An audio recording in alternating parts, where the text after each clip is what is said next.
Hello, ladies and gentlemen. Today we're going to be taking a look at the Finalissima, the matchup between Copa America winners Argentina coming up against Euro winners Italia. Now, I'm not going to lie to you guys, I was very hyped for this matchup when it was announced. Absolutely great opportunity for, at the time, the best side in South America to come up against the best side in Europe. Well, that kind of reputation might not be the case anymore, as Italy have failed to qualify for the World Cup yet again. And it really is a bit of a shame. I was expecting a lot more from Italia. So I know I'm not the only one who thinks this. This matchup does not have the value that it once had, as not being in the World Cup is a pretty heavy blow, especially for a side like Italy. But worst of all, obviously, either Portugal or Italy had to miss it since they were in the same playoff path. But still, everyone was at least expecting for the matchup to be Portugal versus Italy in the second round.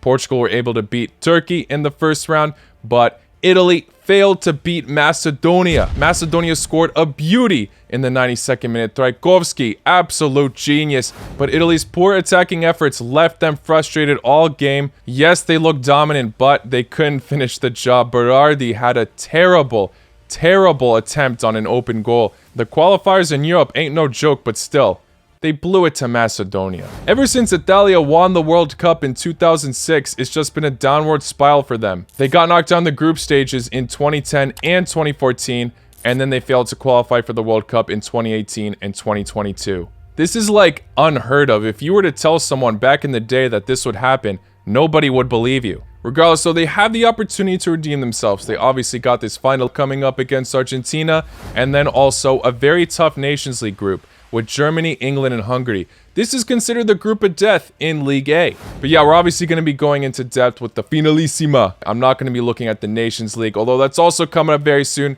Very excited for that. But the match against Argentina, although the hype has died down a little bit for this matchup since Italy have failed to qualify for the World Cup, like I said, this is their chance to redeem themselves, and they still have enough quality to put up a good fight, hopefully. The problem is, during those World Cup qualifiers, I knew they would struggle as they were missing the likes of Chiesa. In my opinion, one of Italy's most deadly attackers. He's still injured. He won't be playing in the Finalissima. And they were also missing Bonucci back then. Chiellini wasn't starting up with him in that partnership, but the other defenders still pulled their weight. They just conceded that very late goal, and it was a brilliant strike, to be fair. Another player that will be missing in the final is Ciro Immobile, who I don't think is really a huge loss. Obviously, he has fantastic numbers for Lazio, but internationally, he doesn't turn up the same. Honestly, a fairly disappointing striker for such a top country, so we'll see how Italy can work with the other strikers that will be selected for this match. They've got forwards Bellotti, Berardi, who I already mentioned really screwed up in the World Cup qualifiers, Bernardeschi, Chaprari, Insigne, Keane can maybe make a redemption, and Zaniolo, who scored the final Conference League goal against Feyenoord the other day. Some exciting forwards, yes, but when you compare them head-to-head with the likes of what Argentina have got, not looking as promising, let's be honest. Argentina's forwards are obviously on another level. They've selected Messi, obviously, Papu Gomez, Gonzalez, Di Maria, Correa, Dybala, the other Correa from Inter Milan, upcoming youngster Alvarez, and Lautaro Martinez from Inter Milan, who has been fantastic. And I know this is a weird transition, but let me now talk a little bit about Argentina's history, since I just went way too in-depth with Italy's. World Cup finalists in 2014. Unfortunately, they couldn't do it against Germany, but still, making it all the way to the final, very impressive. 2018, very disappointing side. Barely made it out of the group stage. Thrill of a match against France, sure, but still, knocked down the round of 16s, not good enough. They really weren't looking good there, but now, 4 years' time, this side has massively improved, just winning Copa America, going undefeated in the World Cup qualifiers. Them and Brazil both haven't lost a single match. Pretty sure they will be playing that match in this international break, so we'll see if it ends in a draw. We'll see if Argentina grab their first loss or Brazil, but either way, hats off to Argentina. They have been absolutely fantastic recently. And why wouldn't they want to collect another trophy? I believe they're undefeated in 30 or so matches at the moment, so this side is very much in form. Italy, the last time we've seen them, they didn't qualify for the World Cup, so their spirits will be low. Argentina's will be very high. Some people even have this side as the favorites for winning the World Cup. I don't even think it's a bad shout. They've just been so good recently. Now let's compare the defense for both of these teams. This is where I think Italy do shine. Argentina's isn't bad though. We are seeing some of these players having decent come-ups. I mean, one of them, Romero, is having a phenomenal come up for Tottenham. He was one of the best defenders in the Premier League. But still, the experience Italy have and even their youngsters have also been proving their worth. But the partnership between Chiellini and Bonucci, I'm curious to see if we'll see that partnership in the Finalissima. Not just Chiellini and Bonucci, obviously. Spinazzola was fantastic in the Euros, suffered a heavy injury, but returned at the end of the season, won the Conference League with Roma. I mean, props to this guy. But even with that being said, Argentina have a solid left back this year as well. Acuna has been fantastic for Sevilla. He's one of the biggest reasons why Sevilla were able to get top 4. But even with that, they still got Montiel, Molina, Foyth, Pizzella, Sensei, Lisandro Martinez, all these guys fairly young and proving their worth. And even the more experienced such as Tagliafico still doing bits. Otamendi was disappointing in the past, but now he's having a more heroic role. I would edge Italy's being better, but I still rate this Argentina defense very highly. I think in the past it was a bit shaky, but now definitely looking like an improvement. Argentina also finally have depth in the goalkeeper position. They'll probably be starting Martinez. I mean, he already made it clear that he wants to be fully fit for the Finalissima, not wanting to start against Manchester City in the final match day. Damn, if only he did. Maybe Manchester City wouldn't have scored 3 goals at the end. But Italy's goalkeeping is obviously not one to be messed with either. I mean, Donnarumma, yes, he didn't have the best season this year, but still a top goalkeeper. Was one of the best goalkeepers in the Euro 2020 tournament. The midfielder options, maybe Italy's might look better, but Argentina's aren't too bad themselves. I think Rodrigo de Paul is such a standout for Argentina though. He just fits so well in that system. I don't know what it is. He's just willing to do whatever he can to feed the attackers properly. You've obviously also got Lo Celso, who has made such a comeback this year. But yeah, now that I'm looking at it, Italy's options might be more stacked. They've got Tonali, very solid center defensive mid that obviously just won the Serie A with AC Milan. Verratti, possibly one of the best midfielders out there for PSG and even Italy. Barella has been fantastic. Jorginho, sorry to say, I think he's being a little bit exposed now, slightly overrated, but still has his brilliant moments, don't get me wrong. Argentina definitely win in the attack though, and Italy definitely win at the defense. So at first when this matchup was announced, it really was a flip of a coin as both of these sides were looking so exciting. Italy also were on a fairly decent unbeaten streak, but now look at that, they're not in the World Cup anymore, so it seems like many people have Argentina to be the favorites. It seems unlikely that they'll discontinue their momentum, but at the same time, Italy could go all out. I think those injuries will cost them though. So in this video, I'm going to be creating a combined starting 11 like I have in the past. And at the end, I'll be giving you guys my prediction. All right, so for the starting 11, I'm just going to use the basic 4-3-3 formation.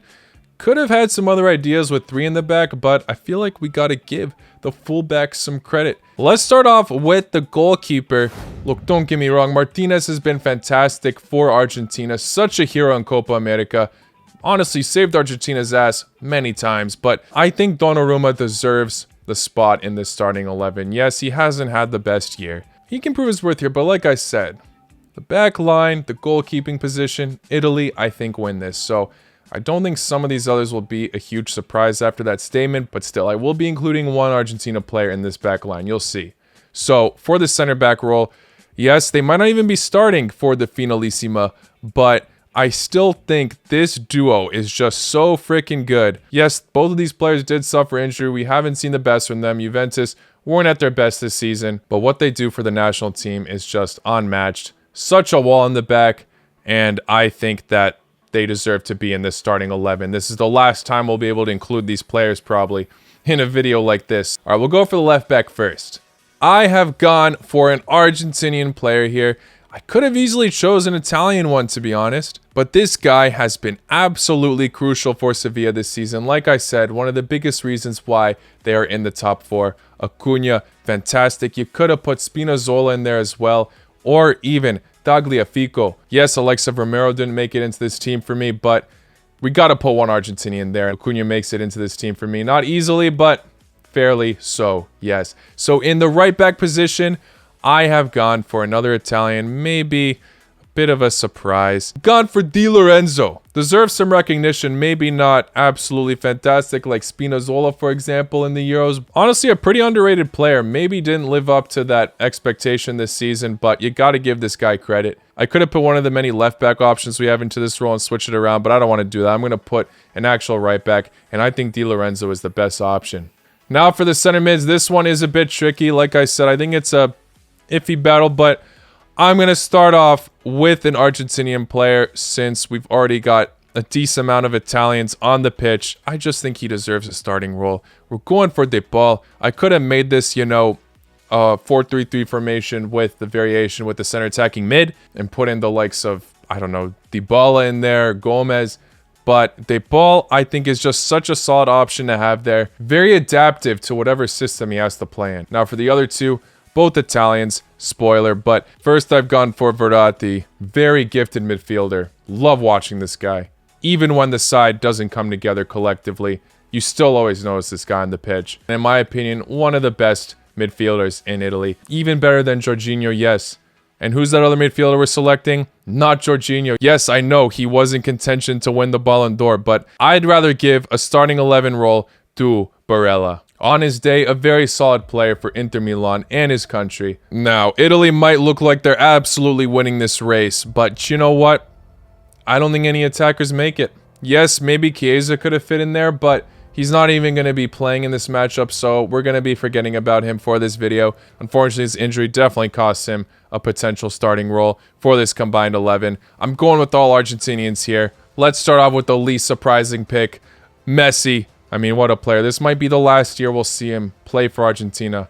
Cherish it while you can. Even you Ronaldo fans, you might as well. This guy is just out of this world.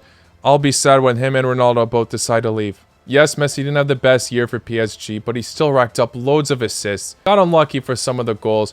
He still was a key player for PSG. Yeah, they could have probably won the league without him, but come on. Now, moving on to the striker role, I have gone for Lautaro Martinez, one of the best strikers in the Serie A right now. Argentina just have so many other striker options, and I think Martinez, as of now, is the best choice. Now, moving on to the left wing, obviously this guy plays on the right, but you know what? We got to throw him in on the left. Maybe Argentina will do the same. I have gone for Angel Di Maria. Fantastic player. Just now leaving PSG. He just played his final match. Again, this could be the end of his Argentina career, coming to a close soon. Same situation as Messi. We gotta cherish him while we can. So that's my starting 11. Although I do have more Italy players in there, that doesn't necessarily mean I think they'll win. But yeah, my final prediction. Who do I think will win this match? Argentina or Italy? Now, don't get me wrong. I think most people will be banking on Argentina, but don't count out Italy whatsoever. They're gonna want to make a redemption here. But many people are counting on them going through a bit of a depressive state during this international break. They got tough matchups in the Nations League. They gotta also try to win the Finalissima. Who's gonna win it at the end? I gotta go for Argentina. I would love to see Italy prove me wrong. They really do need this win to boost the confidence yet again. They need to secure some international trophy if they're not gonna be in the World Cup. This is their perfect opportunity to keep the spirits high before at least the next set of the Euros. They gotta win this. But I think Argentina will continue their fantastic momentum. Look, all 30 or so unbeaten streaks do come to an end. We already saw it for Italy. We already saw it for Algeria. Both of those sides are not in the World Cup anymore. We could see Argentina's streak end here against a top European side. We haven't seen Argentina compete against top European teams in a very long time. So it really is a tricky one to call. Maybe the Italian wall can lock down the likes of Messi, Lautaro Martinez, Di Maria, whoever else will be starting. This can obviously go either way, and I'm not comfortable with this pick whatsoever, but I am leaning towards an Argentina victory, possibly in extra time. I'm going to say they win 1-0. They get a late goal. I do see this one being pretty close, low scoring as well, since it is for a trophy. Both teams will deliver a cagey match here. As always, let me know your thoughts in the comments below. Who is winning the Finalissima? It's going to be an exciting match regardless. I know a lot of you are looking forward to this. It's going to be the first time in a while we've seen a top South American team coming up against a top European team in contention for a trophy. Cannot wait for this, and we've got a lot of other exciting matches around this time as well. Finishing up the World Cup qualifiers, watching all the Nations League as well. I'll try to do my best for all the coverage on that. Let me know what you want to see on this channel regarding to this international break. We've got a lot of stuff to look forward to. But guys, as always, thank you for making it to the end. Hit that like button if you haven't already. Subscribe if you're new. And yeah, like I said, let me know your thoughts. Good luck to both these teams. Cannot wait for this matchup. I'll see you all very, very soon. Take care. La con noite.